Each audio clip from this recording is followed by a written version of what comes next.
What became really important early on was listening to the voices of the people who do the work. It is about recognizing why they've created these manual processes in the first place, and then trying to demonstrate and prove the concept to them. The digital solution can support them and make their work lives easier.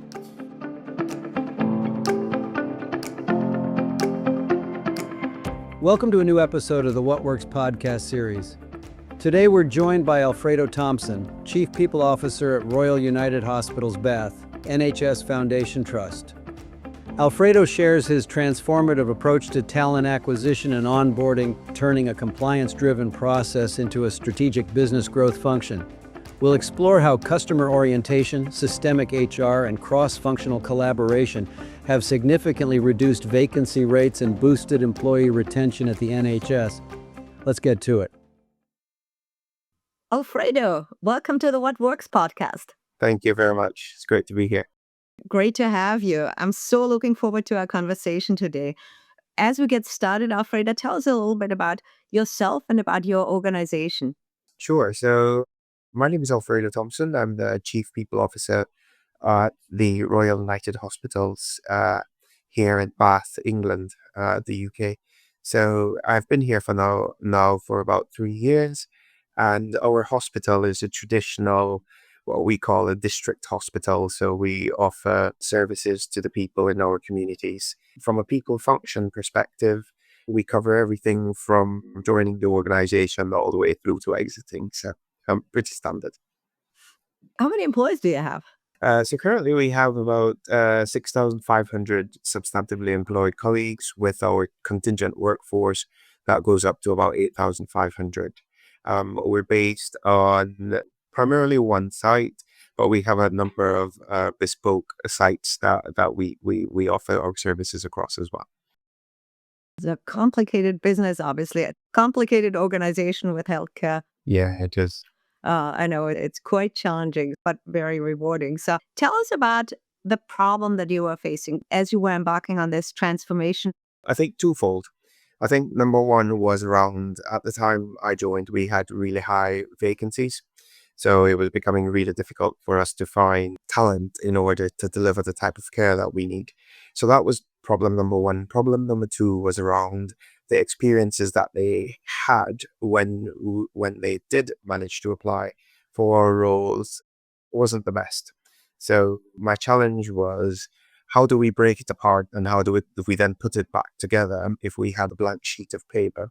So we're a heavily regulated organization because of healthcare. And what we had to do was work within the parameters of the national guidance.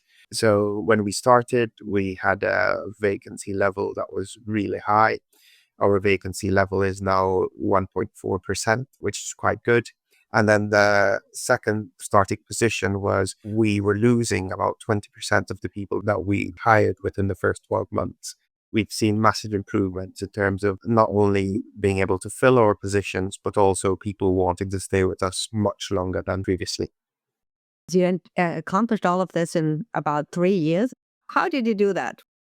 It really was about how do we transform our services from a traditional NHS administrative recruitment function to creating a more candidate-focused experience function. And within that, it really was around using four big things. One, it was how do we simplify the processes?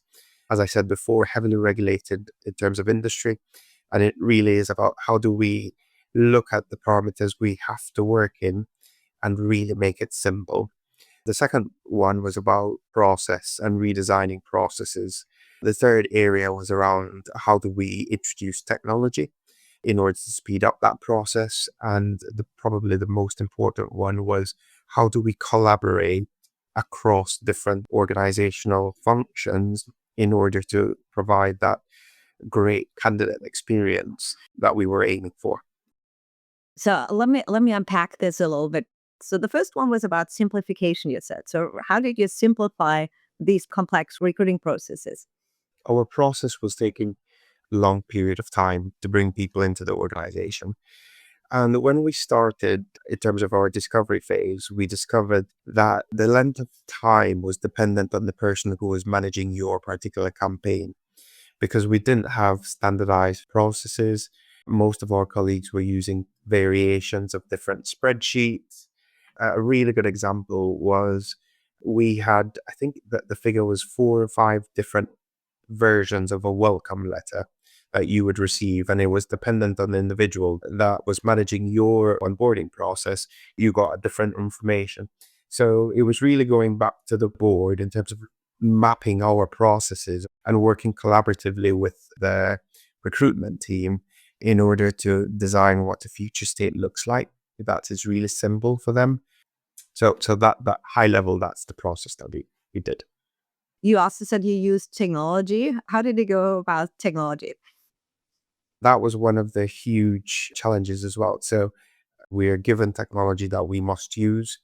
And what we discovered was that it wasn't probably the most appropriate. So we went out and we scanned the market.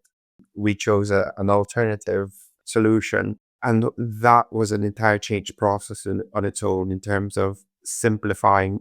It gave us the opportunity to do even further simplification of our process, but also work collaboratively with our digital team, work collaboratively with other parts of our business in order to make sure that the process is candidate focused, but also that it meets the sort of regulatory obligations that we have. It was a change process because at the same time, what we were doing was introducing a self service for the hiring manager. So it gave them even more transparency about where their candidate was or is in the hiring process. So really, the culture shift was moving away from, as a recruitment officer, I have all the information and I'm in control, to giving that control back to our candidate and the hiring manager. That's fantastic. How did you manage that change? How did the hiring managers react? I imagine the candidates were happy about getting more transparency, but what about the hiring managers? The change was slow and painful. Looking back at it, but what it required was being visible, being active. It required having sometimes some really tricky conversations with really busy clinicians about fundamentally the process that you have in front of you now is to protect you as the hiring manager, protect us as the organization, and also protect the candidate. We also, as part of the process, had to introduce inclusive recruitment training. We tapped into using it as an opportunity to start to get more information and insights from our hiring managers about what is it that we need to do as a corporate function that makes their working lives easier. So those were the approaches we took. Yeah, no, that's amazing. So it was slow and painful, you said, but you got it done. Obviously, you got through it. It's slow and painful. And as I've said, we're seeing the outputs of it now because of our low vacancy rates, but also, we introduced things like regular net promoter scores, pretty industry standard stuff in terms of getting customer feedback. So that's the culture shift mindset of that we're trying to create. Still not there 100%, are trying to create in the people function as well. Balancing that regulatory compliance, which you of course have to do with the customer focus, that's always challenging. How are you dealing with that? It's a learning process for us, to be fair. I think one of the things that we're trying to embed in our wider organizational culture is that we lean into the heavy stuff, we lean into the difficult things, we lean into having difficult conversations with our managers. So it's creating those adult to adult type conversations about these are the things that we can change, these are the things we can't, and here are the reasons why we can't change those. We have weekly question and answer sessions with our executive teams. We have monthly all staff virtual briefs. And one thing that was really important for us as an executive team is to be active and visible. So we all visit as many different wards or departments as we possibly can. And that's standard in terms of our way of working. I want to double down on the last piece that you said that might be the most important one, working across the organization to get all of this done. Tell us a little bit more about how this worked and how it was different to how you'd worked before. Sure. Collaboration was the key success ingredient. So, what we did really early on was establish a project group which looks at the different key stakeholders that impacts on the candidate's journey into the organization, brought those people into a room. What became really important early on was listening to the voices of the people who do the work. It is about recognizing why they've created these manual processes in the first place, and then trying to demonstrate and prove the concept to them. The digital solution can support them and make their work lives easier. Like all collaboration, it's not easy in the first place, particularly if my priority isn't necessarily your priority. It was about how we went around having the conversations with colleagues about the reason why we're doing this. And what was also important, I think, in reflecting back on it, was our ability to then go back and use the data to tell the story about the improvements we're making. It's a big journey. I mean, that's a cultural journey in itself too. How has been the reaction internally to kind of working on this cross-functional team on this? I would say positive. I think there are some niggling process issues we still haven't managed to crack. But again, with our continuous improvement methodology, those are things that we've empowered whoever it is who identifies that to sort of resolve those issues themselves. I think just reflecting on the stories that I've heard, colleagues in HR much more willing to pick up the phone and speak to digital. Digital are much more willing to speak to us. So it really created more networks that wouldn't necessarily have existed as a result of this. It's actually interesting talking to you now that the recruitment function now sits in the same building with the digital solution. And before they were in separate parts of the organization. And that was an active choice. That was a choice that came out of this program of work as well. So what's next for you? I know you had such impressive results, but where are you taking this next? What we're focusing on is really how do we move that? How do we coalesce that energy to really focus on our purpose, which is around creating an environment where every single individual feels like they matter. Doesn't matter whether you are a patient, whether you live in the community, where you're a member of staff. Every interaction with us needs to be a moment where you felt like you've mattered. So the next 2 years is really about working with our line managers, pretty much the same approach. How do we simplify it for you so that your working experience is really easier? How do we make our processes really easy and simple to use? How do we enable technology? How do we introduce technology to make it easy? And more importantly, how do we make it easy for you to connect with the people we work with, the people we care for, and the people that live within our community? So that's the next big program. It's all centered around line managers. Of course, the manager enablement, that's going to be another very interesting journey, and I think a very powerful journey as well, more important than ever. One last question. Your role as the chief people officer, we're actually just embarking on some research on the chief people officer role. How did you see this change over the last years, or do you see a role change? Yeah, my role has changed massively over the past, I would say, 18 months.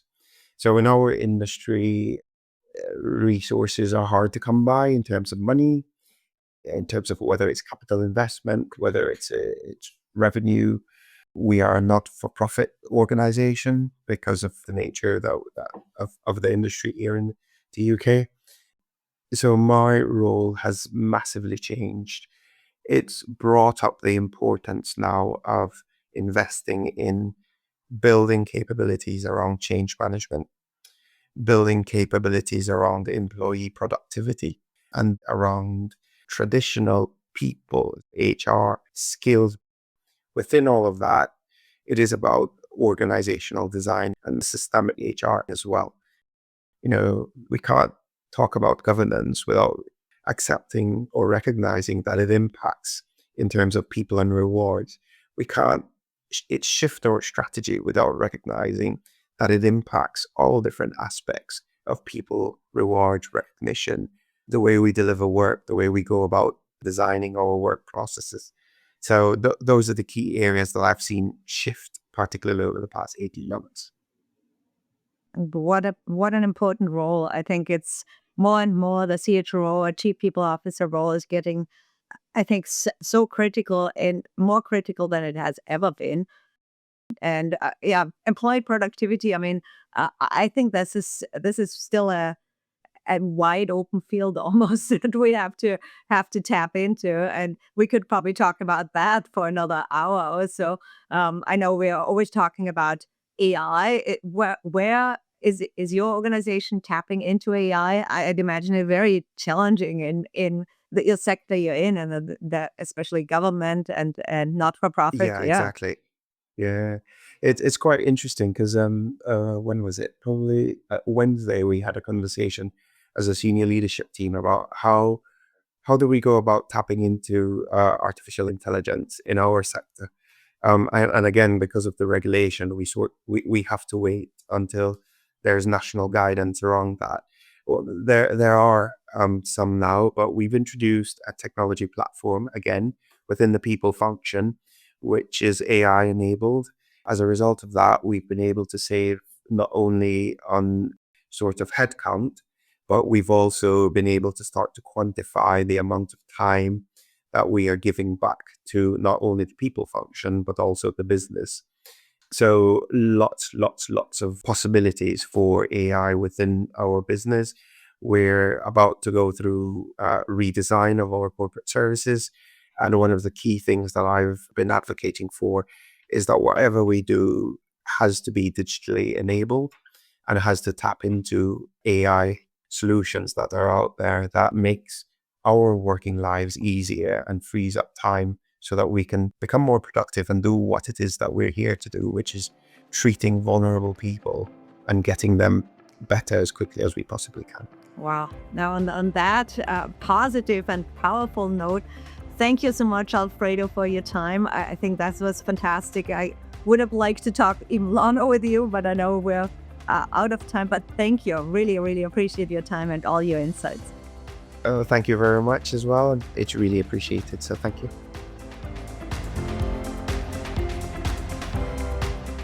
Thanks for listening in to this episode of the What Works podcast. It was great to talk with Alfredo Thompson about the transformation happening at the NHS. His approach to simplifying recruiting, leveraging technology, and focusing on leadership development shows how HR leaders can make a real impact in both efficiency and employee engagement. As companies continue to face talent shortages, retention and hiring challenges, shifting towards a more strategic and candidate-focused model can make all the difference. Be sure to subscribe for more conversations on how HR leaders are driving meaningful change in today's workforce and keep figuring out what works in the new world of work.